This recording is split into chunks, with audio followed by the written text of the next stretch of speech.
भाई 25,000 के नीचे स्लिप हुए थे, अब तो हम 25,000 के ऊपर ही कामकाज कर रहे हैं वापस।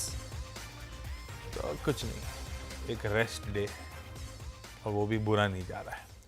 कल का अच्छा सेशन था, कल 1.5% से ज़्यादा निफ्टी उछाल दिखा गया था। कल एक्सपायरी के दिन सरप्राइजिंग मूव्स थे, दिन के लो से तो और भी अच्छा ट्रैक्शन है, लेकिन फिर भी 400 पॉइंट निफ्टी मजबूती के साथ बढ़िया क्लोज दिखा के गया। उसके बाद एक तरफा फिर से मूव्स बने, जैसे मंडे को बने थे, उसके बाद रेस्ट डे और आज भी कोई ज़्यादा दिक्कत आई नहीं और अब तो वापस 25,000 के ऊपर ऑलमोस्ट फ्लैट लाइन के इर्द गिर्द ट्रेड कर रहे हैं। निफ्टी बैंक तो इन ग्रीन की तरफ बढ़ चला है, एकदम सपाट कल की क्लोजिंग लेवल पे आके खड़ा हो गया है। तो स्क्रीन बुरी नहीं है, ठीक ठाक है और सामने वीकेंड खड़ा है तो इतना बनता था थोड़ा सा टाइम स्पेंड करना, कर दिया अपन ने। धीरे धीरे देखिए निफ्टी बैंक इंचअप करता होगा। एक बार निफ्टी की कंट्रीब्यूशन प्लेट लेकर आता हूं। अपन ने हेडलाइन में भारतीय एयरटेल की बात करी थी, वो लार्ज ट्रेड हुआ था, वो कंटिन्यूस सेशन में हुआ, ब्लॉक में नहीं हुआ क्योंकि ब्लॉक बहुत बड़ा हो जाता है 8,500 करोड़ रुपए का। तो कंटिन्यूस सेशन में हुआ तो थोड़ा सा दबाव झेल रहा है उसका। HCL टेक कल अच्छे मूव्स दिखा रहा था, आज ठंडा पड़ा है, तो ऐसा कुछ दिक्कत वाला कुछ दिखा नहीं था। ये मैं 12:30 बजे भी ये बात हाईलाइट कर रहा था। SBI आपको ठंडा दिख रहा है, पर SBI में डिविडेंड एडजस्टमेंट था, आज एक्स डेट है, 15.5 रुपए का तो डिविडेंड एडजस्टमेंट है। तो ऐसी कोई दिक्कत नहीं थी। जो ठंडे पड़े थे वो भी अपने स्पेसिफिक इंडिविजुअल रीजन के चलते ठंडे पड़े हुए थे। और देखिए अब कंट्रीब्यूशन प्लेट में हेवीवेट्स ऊपर आते हुए आपको नजर आएंगे। और इस पूरे हफ्ते प्रोड्यूसर साहब ने सही लिखा है, मोमेंटम बहुत बढ़िया है। अपन बार बार रोज सुबह मॉर्निंग कॉल में ये हाईलाइट करते हुए चल रहे थे कि ब्रेथ बढ़िया है, ब्रेथ बढ़िया है।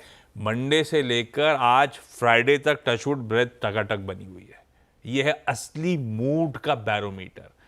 तो इंडेक्स चला, इंडेक्स पॉज लिया, वो सब अपनी जगह ठीक है। ब्रॉडर मार्केट्स में आउट परफॉर्मेंस कंटिन्यू करता हुआ, और ये सुबह से ही ब्रेथ बढ़िया थी। जब निफ्टी पस भी पड़ा था, निफ्टी रिकवर कर रहा है, उसके बावजूद 2:1 का ब्रेथ है। 2/3 शेयर जो ट्रेड हो रहे हैं आज भी इन ग्रीन ट्रेड हो रहे हैं, इसीलिए स्क्रीन बढ़िया है, ज़्यादा कोई दिक्कत दिखती नहीं है। पर फिर भी एक्सपर्ट व्यू की ज़रूरत है, मानस से समझा जाए अब मार्केट पोजिशन कैसा नज़र आ रहा है।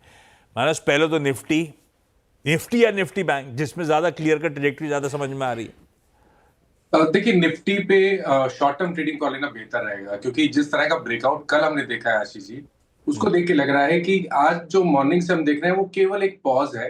अंडरटोन बहुत बुलिश बना हुआ है, और अगर आपके पास 2 से 3 हफ्ते का समय हो तो एक बहुत ही सेफ ट्रेड हो सकता है, जहां आप अपनी स्टॉप लॉस 24,600 के नीचे लगा के रखेंगे और टारगेट 25,900 के सेट करेंगे। तो करीब करीब 900 पॉइंट की तेजी आपको यहाँ से 2 से 3 हफ्ते में देखने को मिल सकती है निफ्टी में। जहां तक बात केवल 1 से 2 दिनों की है, मेरे ख्याल से करंट लेवल्स पे भी आप निफ्टी में लॉन्ग साइड में ट्रेड ले सकते हैं।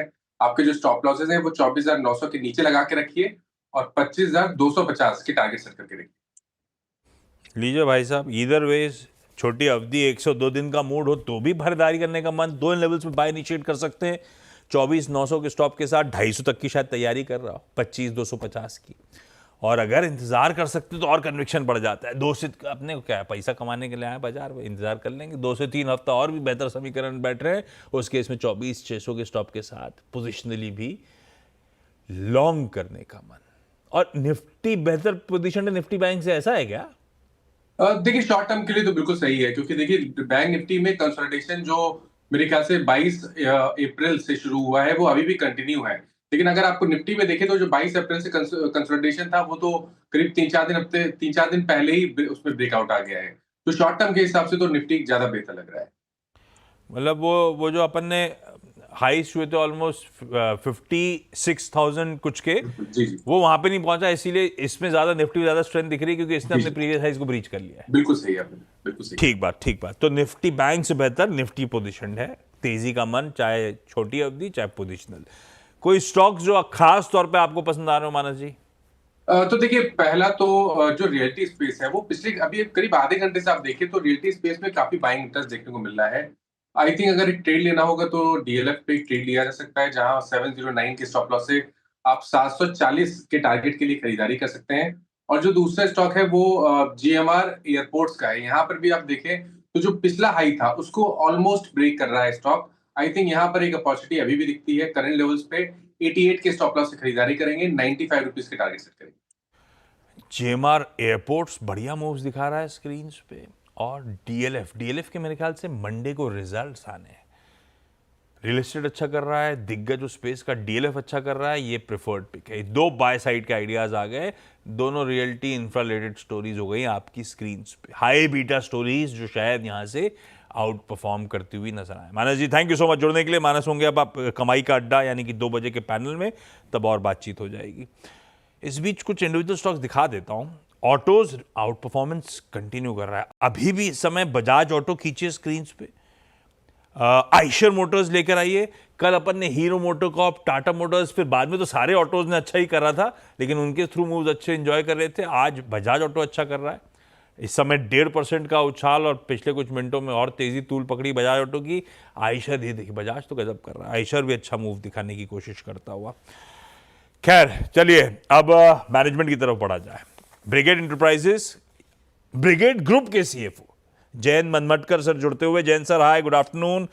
तो बेंगलुरु हेडक्वार्टर्ड ये real estate developer, residences, offices, retail, इन सब में कामकाज कंपनी का। अच्छा, Q4 के रिजल्ट्स आपकी स्क्रीन पर रख देता हूं, हेडलाइन नंबर्स, पर वो रियल एस्टेट कंपनीज के लिए वो असल में वो ट्रू पिक्चर प्रेजेंट नहीं करते, तो अपन एक लेयर नीचे उतरेंगे। एक लेयर नीचे मतलब रिजल्ट्स के इंटरनल्स। प्री सेल्स इस Q4 में 2448 करोड़ की, तो पकड़ लीजिए 24,450 करोड़ रुपए की सेल्स थी, 9% का जंप था। जैन सर पहले तो कितना वॉल्यूम, कितना एरिया बेचा था Q4 में, और किस तरह का मूड मॉल नजर आ रहा है?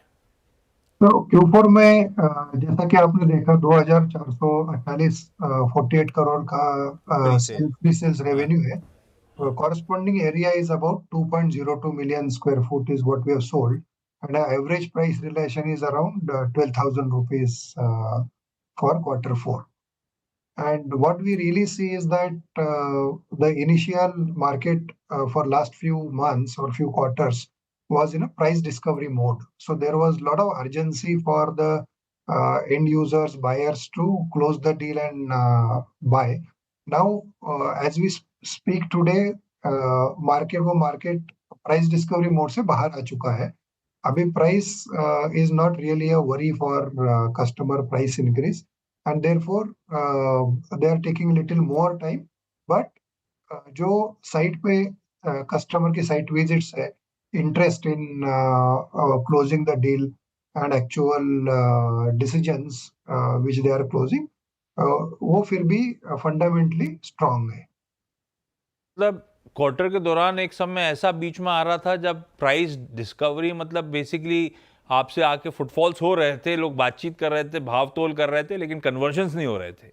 नहीं, अब प्राइसिंग टूल पकड़ना शुरू हो गई है, जल्दी डील्स क्लोज हो रही हैं, वापस मोमेंटम पिकअप हो गया है, इनडिसाइसिवनेस का फेज खत्म हो गया, ऐसा क्या?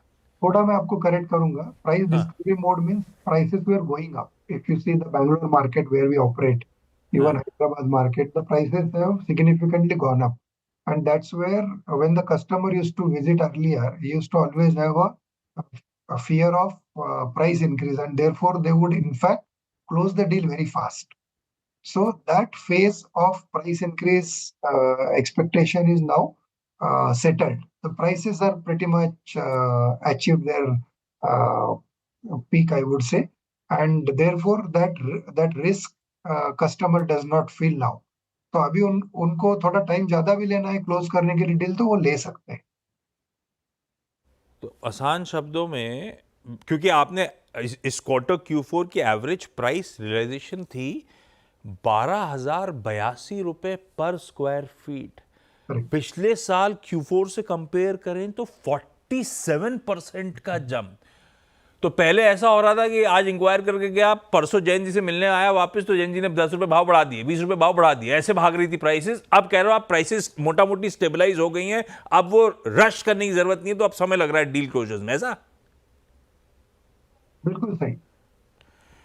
पर गजब प्राइस रियलाइजेशन था जैन सर. ये एवरेज रियलाइजेशन जो Q4 के बड़े 47% साल दर साल का जंप, ये प्योरली बेहतर प्राइसिंग है या फिर जिस तरह का पोर्टफोलियो था वो मिक्स चेंज हो रहा है, प्रीमियम अल्ट्रा प्रीमियम की तरफ ब्रिगेड मूव कर रहा है, इसीलिए इस तरह का रियलाइजेशन जंप हुआ है, ये या फिर दोनों फैक्टर्स एट प्ले हैं, क्या हो रहा है ये? relevant question. अभी क्या हो रहा है, मार्केट का पहले मूवमेंट हो रहा है. मार्केट कस्टमर का जो एक्सपेक्टेशन है, दैट एक्सपेक्टेशन ज्यादा करके बड़े यूनिट्स के लिए है. द एवरेज यूनिट साइज पहले जो 1050 स्क्वायर फीट का होता था, अभी वो 1250 स्क्वायर फुट पे मूव हो चुका है. दूसरी चीज है कि इन टर्म्स ऑफ स्पेसिफिकेशंस भी कस्टमर अभी थोड़े ज्यादा स्पेसिफिकेशंस, अच्छे स्पेसिफिकेशंस चाहिए. So that clear movement is in the market happening towards the mid premium kind of segment, or little I would say on the border of luxury segment. So because of the product mix, the prices are moving. And अगर 47% का या 40% का हम broadly अगर breakup देखें, तो 12-15% का जो है वो प्राइस इंक्रीज है. बाकी जो मूवमेंट है वो प्रोडक्ट मिक्स के रिलेटेड है. 12-15% प्राइस इंक्रीज, बाकी प्रोडक्ट मिक्स बदल रहा है. प्रोडक्ट मिक्स आगे और बदलता चला जाएगा, क्योंकि आपकी जो बेंगलुरु की इटर्नी और ऑर्चर्ड्स है, चेन्नई का अल्टियस है, ये सब तो टॉप टियर प्रॉपर्टीज हैं. एफ्लुएंट बायर्स को ही आप पूरी तरह से ऐसा लग रहा है फोकस कर रहे हो, ऐसे ही है क्या? और वही part of the market swell कर रहा है, ऐसा है क्या? अभी इंडस्ट्री रिपोर्ट भी आप अगर देखोगे, तो जो भी हाँ. ग्रोथ आ रही है, वो ग्रोथ आ रही है हाई एंड प्रॉपर्टी में, means mid premium, premium end luxury category में. अल्ट्रा लग्जरी में थोड़ा कम है, that is city specific. But basically the units which are priced from 1 crore 20 lakh to about 2.5 crore 3 crore, वो सेगमेंट में ज्यादा डिमांड है. वो सेगमेंट ज़्यादा अच्छा कर रहा है, उसी सेगमेंट उन्हीं एफ्लुएंट बायर्स को सर टारगेट भी कर रहे हैं. खैर, वो हिंदुस्तान में वो के शेप डिवाइड और ज़्यादा बढ़ता ही चले जा रहा है. ये हो भी रहा है सही में. रियल एस्टेट उसका परफेक्ट एग्जाम्पल है. एफ्लुएंट बायर्स ज़्यादा डिमांड कर रहे हैं, पैसा पे करने को तैयार है. हमारे ब्रिगेड एंटरप्राइजेस के लिए बेंगलुरु हमेशा से बहुत क्रूशियल मार्केट रहा है. वहीं से आप शुरू हुए थे, वहीं लार्जली एक्सपोजर था, लेकिन ऑफ लेट तवज्जो देना आपने शुरू करा है हैदराबाद और चेन्नई जैसे मार्केट्स को. ये अब मिक्स कैसे चेंज हो रहा है? जो प्री सेल्स आप लोग मान के चल रहे हो आने वाली, उसमें कितना क्वांटम अब ये हैदराबाद और चेन्नई ले जाने वाले हैं? तो हैदराबाद, चेन्नई और बैंगलोर, उसका जो मिक्स है, वो पहले हमारा था, Bangalore would be like 90%, 92% in terms of the pre-sale, which is now moving towards about 70% Bangalore and 30% Chennai plus Hyderabad. और आगे जाके हम लोग देख रहे हैं इट विल बी लाइक 55-45 और 60-40 kind of shift, because these are the two markets, we Hyderabad and Chennai, we are new there. Our potential of growth is larger. Bangalore में हमारा फिलहाल का जो बेस है, वो बेस ही बहुत बड़ा है. we do about 6.5-7 million square feet sale in Bangalore. but Hyderabad and Chennai में आगे जाके हम ज्यादा ग्रोथ देखेंगे. सर लास्ट टाइम आए थे तब अपनी चर्चा हुई थी शायद, लेकिन फिर भी अपडेट जानना है, क्योंकि अपन ने ज्योग्राफीज की बात छेड़ दी है. तो केरला में फुटप्रिंट जमाने की ब्रिगेड एंटरप्राइजेस की तैयारी हो रही थी, वो वर्ल्ड ट्रेड सेंटर शायद बनाना था. Yes. उसके अलावा अपडेट थे मैसूरू में भी FY26 में असल ट्रैक्शन पिकअप होने की तैयारी. क्या अपडेट्स हैं इन दोनों, केरला और मैसूरू के? और अपन Brigade Enterprises largely South India play ही रहने वाला है ना, एक गिफ्ट सिटी में नाम के लिए, बाकी तो अपन पूरा फोकस साउथ इंडिया ही रखेंगे, है ना? की जो थॉट प्रोसेस है, उसमें first focus is on this three markets of Bangalore, Chennai and Hyderabad. As I said, Bangalore में हमारा जो बेस है वो काफी बड़ा हो चुका है, because we are here for last 37 years. But now the effort is to really focus, put all our resources, attention for the markets which are Hyderabad and Chennai, because ये भी बड़े मार्केट्स है. Hyderabad market size wise is very much similar to Bangalore market, and Chennai market is about 60% of these either of the markets. तो हमारा अभी का जो current focus है in the mid term, that is may be next 2 years, we really want to see these two markets where we get more and more market share. अभी जो हमारा 1-2 million का प्रीसेल वहां पे है, that we really bring it up to 3.5 million square foot, and then that's a time where we will really look at going to the new market. क्योंकि ये जो इंडस्ट्री है वहाँ पे हमारा अप्रूवल का और पूरा जो कस्टमर का फोकस होना चाहिए. From that point of view, it is better that we try to extract the potential in these two markets, and that is what we are today focused on. Jayant sir, unsold inventory और यहां से launch pipeline इस Q1 की, इस FY26 की, क्योंकि आपके collections के आंकड़े, आपके प्री सेल्स स्ट्रांग रहे. बहुत इंपॉर्टेंट है कि इन्वेंट्री सामने खड़ी रहे ताकि ये चैनलाइज करते रहे, इस तरह का मोमेंटम कंटिन्यू होता हुआ नजर आए. तो क्या टारगेट्स हैं, क्या तैयारी कर रहे हो आप और क्या गाइड कर रहे हो? तो existing इन्वेंट्री जो हमारी है वो close to 5 million, 5.5 million है. उसमें about close to 1 million is finished inventory and balance 4.5 million is ongoing projects. Total inventory value का ओपनिंग इन्वेंट्री है वो 7,500 करोड़ की है. आगे जाके what we are planning to launch in next 4 quarters about 12.3 million, which is around the gross development value or potential is about 12,500 crore. So with this plan, we will have about 7,500 of opening inventory plus launches, which is about 12,500 crore. So that is what we will have for sales during the coming financial year, current financial year.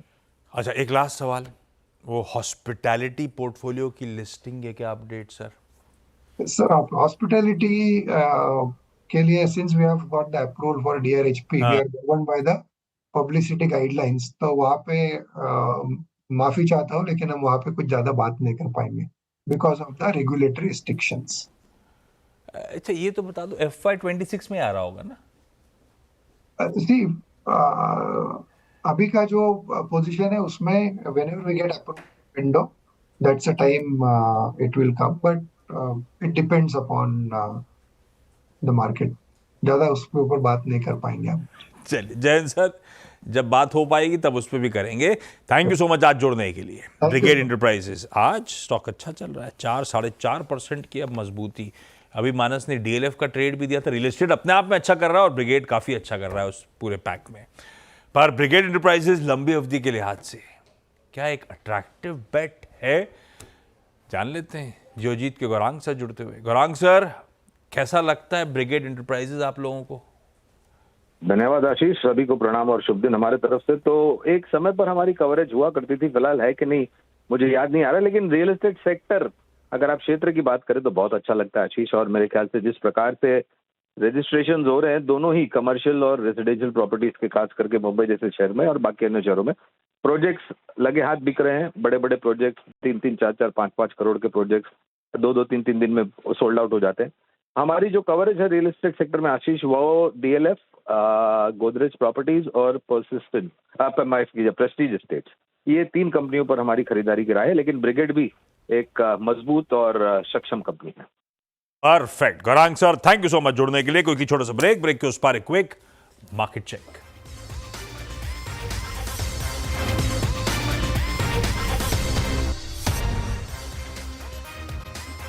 25,000 के इर्द गिर्द उन level से flirt करता हुआ detailed market coverage break के उस पार आज के फ्राइडे के कमाई का अड्डा में. नमस्कार.